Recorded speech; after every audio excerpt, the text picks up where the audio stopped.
कोकणामध्ये जर तुम्ही ऍग्रिकल्चर प्लॉट विकत घेताय तर तुमचा पर्पज क्लिअर असणं आवश्यक आहे. जर तुम्ही तो इन्व्हेस्टमेंटच्या दृष्टीने घेताय तर बाबा त्याच्यामध्ये तुम्ही चुकूनही घर बांधू नका. ओके, म्हणजे तुम्ही एखादी जागा विकत घेताय. ओके, ती जागा विकत घेताना तुम्हाला कोणकोणत्या गोष्टी बघितल्या पाहिजेत की ती जागा कुठच्या तरी एका गावाच्या आजूबाजूला आहे. म्हणजे एखादं जर गाव आहे तर त्याच्या 2 किलोमीटर 3 किलोमीटरच्या रेडियस मध्ये ती असणं आवश्यक. त्याचबरोबर त्या जागेला वेल कनेक्टिव्हिटी असली पाहिजे.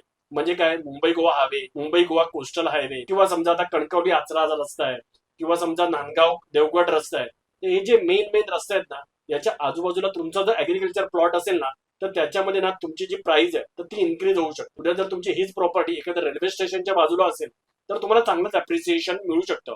कोस्टल हायवेच्या आजूबाजूला तुमची जागा घेणार असाल तर तुम्हाला चांगलं अप्रिसिएशन मिळू शकतं. पण त्याचबरोबर तुम्हाला हे पण बघितलं पाहिजे की बाबा तो जो प्लॉट तुम्ही घेताय, ओके, तर त्याला तुम्हाला रोड आहे का.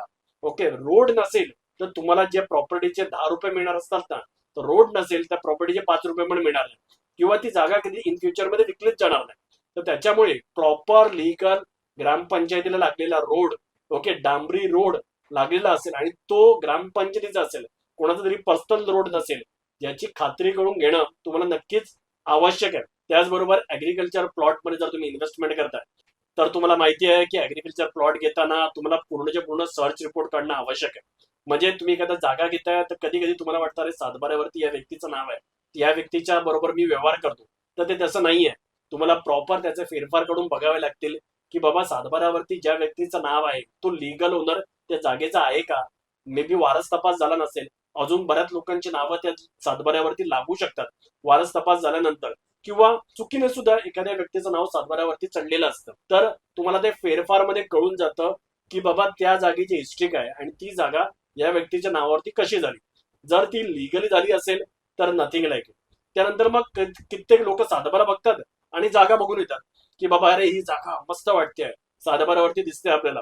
पण नंतर त्यांना कळतं की मी जागा नाही विकत घेतली, सातबारा सगळ्या बरोबर होता, त्याच्यावरती काही लिगल कॉम्प्लिकेशन पण नव्हते. पण नंतर कळतं जिथे मी जागा दाखवलेली मला ती जागाच नव्हती, ती जागा दुसरीकडे कुठेतरी होती.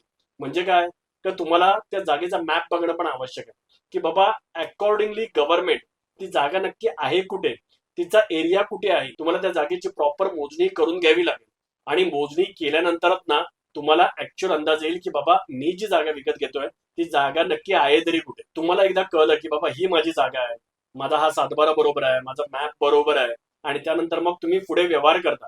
तेव्हा व्यवहार करताना पण जेव्हा तुम्ही एखाद्या अननोन व्यक्तीबरोबर डील करत असता तर त्यावेळी तुम्हाला काळजी घेणं आवश्यक आहे. संपूर्ण व्हिडिओ पाहण्यासाठी प्रगत लोके टॉक्सच्या यूट्यूब चॅनेलला व्हिजिट करा.